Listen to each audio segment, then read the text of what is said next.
근력운동 초보자의 단백질 섭취량에 대해서 자세히 알아보겠습니다. 근력운동에서 빼놓고 얘기할 수 없는 영양소 중 하나는 역시 단백질입니다. 또한 대부분의 영양소 섭취량에 대한 질문도 단백질과 관련한 물음이기도 합니다. 근육량을 증가시키기 위해 단백질 섭취량을 증가시켜야 하는 것도 사실입니다. 그렇다면 근력운동을 처음 시작하는 사람들의 경우 얼만큼의 단백질량이 필요한지에 대해서 자세히 알아보도록 하겠습니다. 운동 초보자들이 경력자들에 비해 더 많은 단백질을 섭취할 필요가 없다는 통념은 사실 경력자들에 의해 퍼지는 오해 중 하나입니다. 왜냐하면 초보자들은 운동에 대한 기본적인 지식이 부족한 상태이기 때문에 경력자들의 조언에 의지하고 영향을 받게 됩니다. 물론 간단하게 생각해봐도 경력자에 비해 초보자가 더 많은 단백질이 필요하다는 설명은 잘못돼 보이기도 합니다. 하지만 분명한 것은 경력자에 비해 초보자가 더 많은 단백질이 필요하지 않다는 것은 사실이 아니라는 것입니다. 오히려 단백질이 더 많이 필요하거나 최소한 경력자와 동일한 단백질 섭취량이 필요합니다. 그렇다면 왜 운동 초보자들이 경력자에 비해 더 많은 단백질이 필요할까요? 첫 번째 이유는 운동 경력이 증가할수록 근육의 증가량이 느려지기 때문입니다. 아시다시피 운동 초보자의 경우는 단순한 근육의 자극만으로도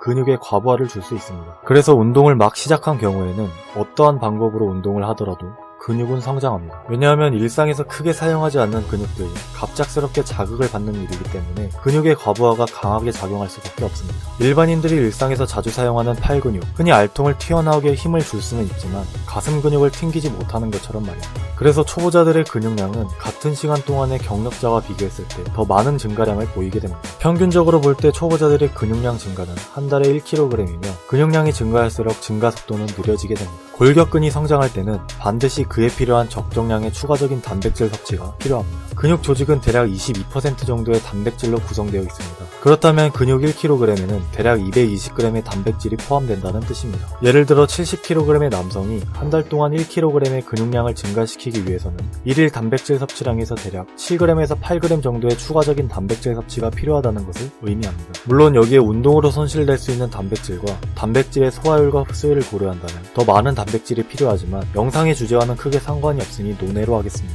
결국에 근육량의 증가량이 높을수록 이를 뒷받침하는 추가적인 단백질이 필요하다는 뜻입니다. 따라서 운동 초보자는 경력자에 비해 같은 기간 내에 더 높은 근육량 증가를 보이기 때문에 더 많은 단백질이 필요하다는 결론이 나옵니다. 실제로 단백질 권장량은 유아기에서 청년기 후반까지 체중당 단백질 권장량이 높아지게 됩니다. 그 이유는 단백질이 인체 조직을 구성하는 주요 물질이며 성장기 동안의 근육량을 포함한 모든 면에서 급속도로 성장하는 청소년들에게는 더 많은 단백질이 필요하다는 것을 설명해 줍니다. 이렇게 증가된 단백질 권장량은 성인기로 들어들면서 체중당 RDA는 줄어들게 됩니다. 그렇다면 이런 궁금증이 나오게 됩니다. 근육량 증가를 제외하고 체내 근육량이 많을수록 이를 유지하기 위해 필요한 단백질량이 높아질 수 있지 않을까요? 실제로 성인기에 들어오면서 체중당 단백질 권장량은 줄어들지만 절대적인 필요량은 증가하게 됩니다. 그 이유는 당연히 체중이 증가하기 때문입니다. 예를 들어 100kg의 남성이 현재 체중을 유지하기 위해 일반적으로 권고하는 RDA에 근접하는 체중당 1g의 단백질을 섭취한다고 했을 때 70kg의 남성이 근육량 증가를 목표로 1.4g의 상대적으로 더 많은 단백질을 섭취한다고 하더라도 절대적인 총 단백질 섭취량은 100kg의 남성이 더 많을 수밖에 없는 것은 당연합니다. 하지만 상대적으로 비교했을 때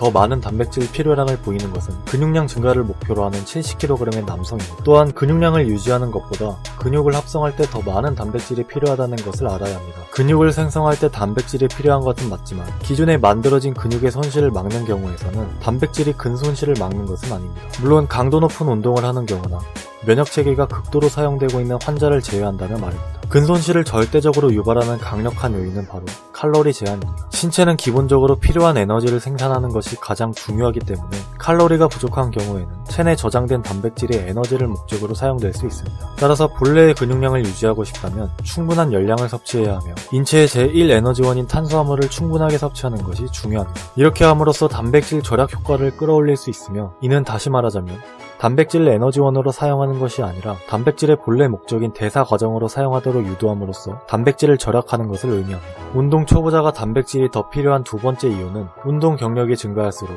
단백질 대사 과정은 더욱 효율적으로 작동하기 때문입니다. 미국 NCBI에 등재된 단백질 대사에 관한 국제적 학자인 마이클 레니 박사는 운동 경력이 증가한다고 단백질 요구량이 증가한다는 설명은 적합하지 않다고 설명합니다. 오히려 경력이 증가할수록 단백질 대사는 더 효율적으로 작동할 수 있다고 설명합니다. 더 나아가서 일부 단백질 대사 전문가들은 회복하는 동안 인체의 단백질 보유 능력이 향상되기 때문에 에너지가 부족하지 않을 만큼의 충분한 열량을 섭취한다면 오히려 일반인에 비해 더 적은 단백질이 필요하다는 주장을 하기도 합니다.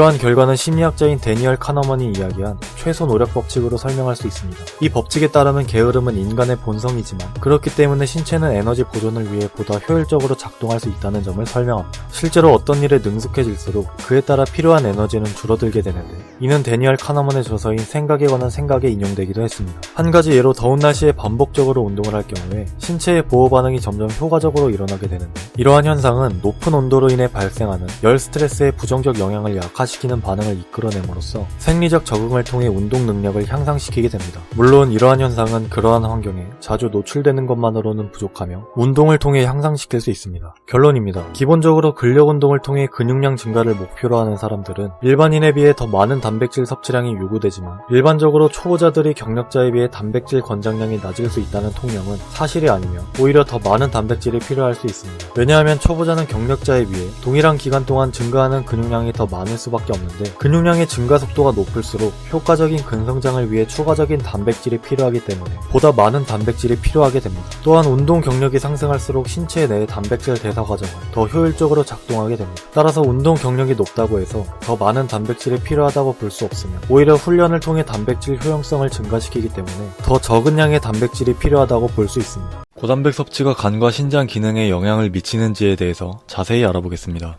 근력 운동을 하는 사람들에게 있어서 단백질 섭취는 매우 중요합니다. 왜냐하면 근육이 효과적으로 성장하기 위해서는 일반인들에게 권장되는 평균 단백질 섭취량보다 높은 단백질 섭취가 근비대 증가에 더 도움이 되기 때문입니다. 그뿐만이 아니더라도 단백질은 수분을 제외하면 신체의 절반 정도를 구성하는 가장 중요한 물질인데 모든 생명체는 아미노산이라는 분자로 이루어져 있으며 근육 속의 미오신부터 근성장에 기여하는 호르몬의 원료가 되는 영양소이기 때문에 단백질 섭취는 매우 중요합니다. 하지만 이러한 긍정적 측면 이외에도 고단백 섭취는 간과 신장에 부담을 주기 때문에 권장하지 않는다는 주장이 많습니다. 그렇다면 왜 다른 영양소에 비해 단백질이 간과 신장에 무리를 준다는 주장이 나올까요? 단백질은 탄수화물이나 지방과는 다르게 에너지원으로 사용되는 과정에서 노폐물이 발생합니다. 우선 간은 단백질을 대사하는 주요 장기입니다. 식품으로 섭취된 단백질은 소장에서 아미노산으로 분해되어 혈류를 타고 간에 이르고 간에서 근육과 같은 다양한 신체 기관을 형성하기 위해 가공됩니다. 예를 들어 70kg의 남성은 하루에 체내에서 400g 정도의 단백질이 아미노산으로 분해되는데 그중 4분의 3 정도가 단백질을 만들기 위해 이용되고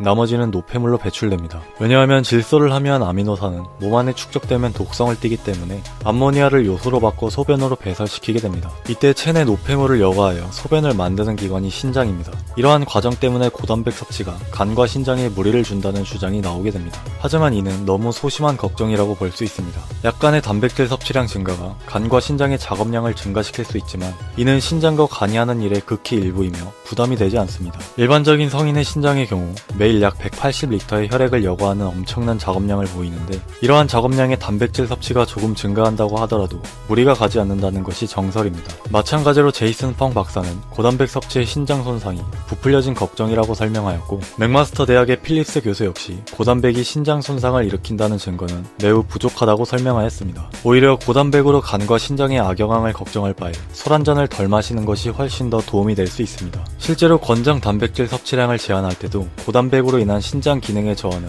그 인과성을 설명하지 못하기 때문에 고려 대상이 아닙니다. 다양한 연구에서도 고단백 식이요법이 일반인들에게 간이나 신장 질환을 일으킨다는 증거는 부족하다고 설명하며 비만인들을 상대로 한 2년간의 고단백 식단 실험에서도 신장 기능에 해로운 영향을 주지 않았습니다. 또한 미국 국립과학 아카데미는 식이 단백질 섭취로 신장 기능이 쇠퇴하지 않는다고 보고 있습니다. 그렇다면 이보다 더 많은 단백질을 자주 섭취하는 보디빌딩을 하는 사람들은 어떨까요? 다양한 연구들에서도 운동선수가 고단백 섭취를 한다고 신체에 악영향을 경험하지 않는다고 보고 있으며 폴트먼스 박사의 보고에 따르면 체중당 하루 2.8g 이하로 섭취하는 경우에서 운동선수의 신장 기능을 손상시키지 않는다고 보고 있습니다. 또한 국제스포츠 영양학회지에 실린 스포츠 영양에 대한 연구 논문을 살펴보면 운동을 하는 사람들에게 체중당 하루 1.4g에서 2g의 단백질 섭취가 필요하다고 설명하며 위 범위 내의 단백질 섭취가 건강에 좋지 않다는 근거가 없다고 주장합니다. 사실 근력 운동을 하는 사람들은 고단백 섭취를 걱정하기보다 단백질 비중이 어떻게 되는지를 더 중요하게 생각해야 합니다. 대부분의 사람들은 단백질 섭취 비중이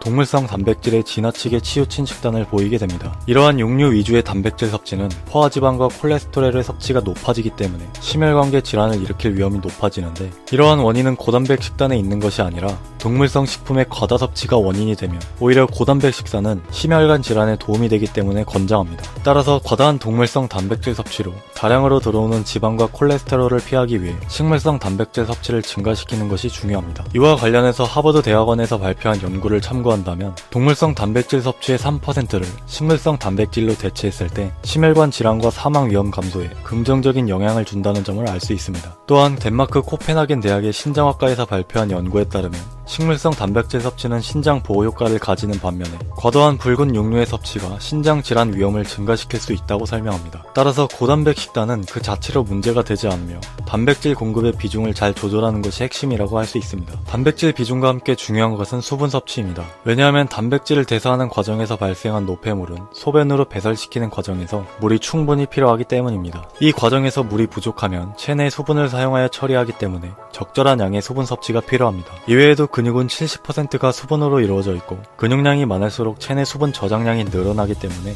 충분한 수분은 필수적입니다. 제 영상의 정보가 도움이 되었다면 건강과 운동은 과학이다 채널을 구독해 주시기 바라겠습니다. 감사합니다.